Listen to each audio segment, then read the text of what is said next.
Hey, this is Tom Sutton from the Order of ISRAFEL, and you're watching Metal Wani. Welcome in London. Thanks. You're playing for 2 years. It's first back. Have you played in London with them before? Nope, this is our first tour. So. Okay. What are the expectations? The crowd? I guess so. We've been on tour for 3 weeks now, so usually we get a really good reaction from people. It's been the best thing about the tour is that we're a new band. When we started, we had no idea how people would react, but it seems like, almost every night when we finish a song, people go like, "Oh!" and so I would like there to be more of that tonight, I guess. Do people know you before they come to the gig, or is there some online? Yeah, we've found that most people at the shows have never heard us before, but there's usually like 2 or 3 people who have the album or have seen the video and stuff, and it seems like as the tour's been going on, it's been more and more of those people because the album's been out longer, and yeah. You're from Australia, you're playing now in Sweden. How did you met the guys? So when I was basically thinking about moving to Sweden, I was a guitar tech for Victor Griffin and Pentagram for one tour, and I met Patrick, the bass player, because his band Doomdogs, his old band, was supporting them. So when I met him, I thought, great guy, and he said he'd be interested in working together, and that was him. And then he kind of knew Hans. He had never met him, but knew of him and knew that he was obsessed with Black Sabbath, so that was a good place to start. And then Sutton, I actually was living with him for like 3 months. He needed a housemate, and so I moved in, and then we discovered that we got along really well, and he wanted to hear the demos that I had, and so I just played them for him, and he really liked the songs, and then that's it. And where's the name of the band from? My friend mentioned ISRAFEL as the name for the Angel of Music. And I thought, wow, an angel of music, that's perfect, because music is the most important thing in my life, and in a lot of our lives, it's almost the single most positive thing in our lives, that has the biggest positive effect. So I thought, wow, that could work somehow in a band name. I found out later that it's the name for an Islamic archangel who plays trumpet and is covered with mouths and stuff, which is kind of interesting, but I wanted to make it the Order of ISRAFEL because I have had a lot of experiences talking to music people. It doesn't matter what kind of music they like, but as soon as you realize that you're both like music people, then you have something to talk about and some real connection. So the Order of ISRAFEL is the 4 of us, yes, but in my mind it's that understanding and that feeling that exists between everyone who loves music. And who writes the music? Who writes the lyrics? Kind of divided? No, it's me. Yeah, so far it's been me just writing everything. There's some like guitar parts or harmonies and stuff on wrote. I mean, I say like I wrote all the songs, and that's true. But the DNA of all the members of the band is really in what you hear on the record and what you see live. So I'm not it's not a solo project, but it's a really. Everyone's sound is part of the band's sound, but I did write all the songs and the lyrics. So what was your inspiration? I mean, of course, Black Sabbath, but almost as important to me is the British band Cathedral. I've been obsessed with them since I was 14 years old or something, and yeah, that very progressive and broad doom metal approach is the biggest influence, I guess, single influence. Also other bands like Reverend Bazaar and Place of Skulls, Candlemass and Crooks. And then heaps of other stuff like classic rock stuff like Thin Lizzy and and then like just classic metal like Judas Priest and Metallica. Like a theme for the lyrics? What are you writing about? Usually the lyrics are kind of like, at least on this first album, there's kind of 2 categories. One type is just kind of stories, like creepy old horror movie type stuff, kind of like old British Hammer horror films, that kind of thing. For example, the song The Noctus is just about this kind of demon child who's born into this village, and about what happens to the village. But then there's other songs that are kind of based on my kind of like lessons I've learned in life, basically, and trying to write songs that deal with very core issues, things that I feel like are really applicable to everybody in a way.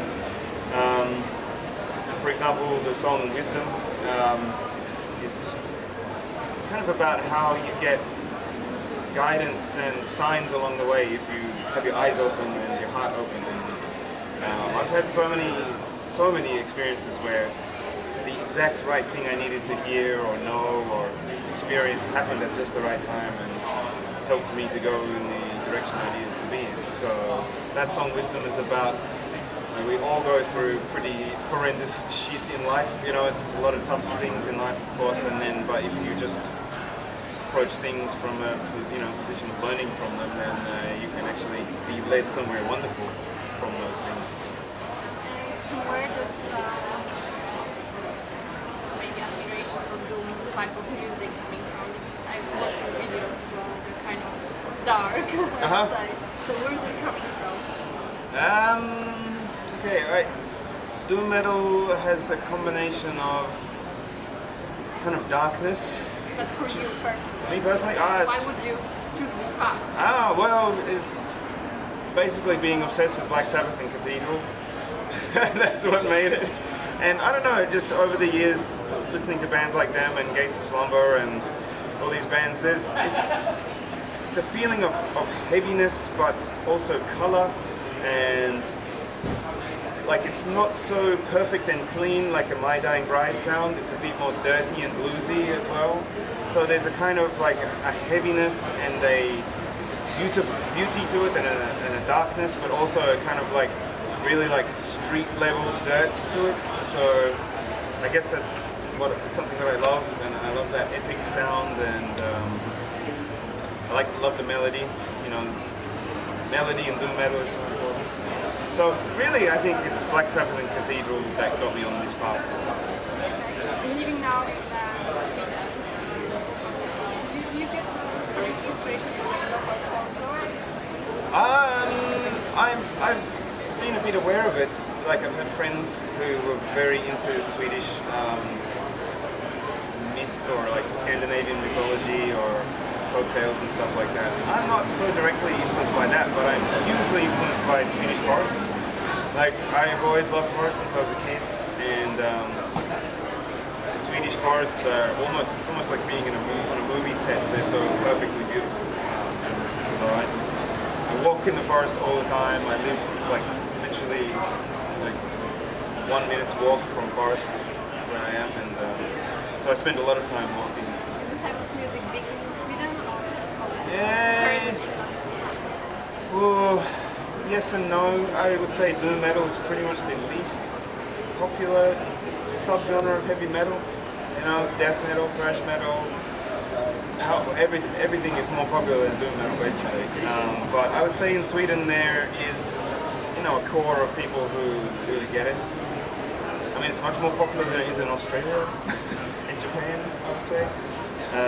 But England and Sweden, I think it's similarly popular, actually. So what are your plans for the future?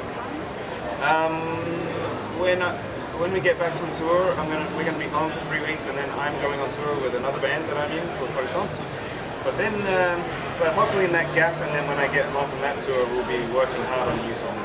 Like I've already got whole album's worth of new songs ready to go. So yeah, we're gonna concentrate on that.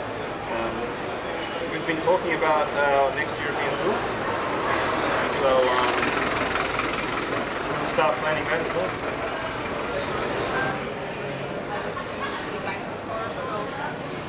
How would you convince people? What do you say? What is your music about? I would say that our music is very honest.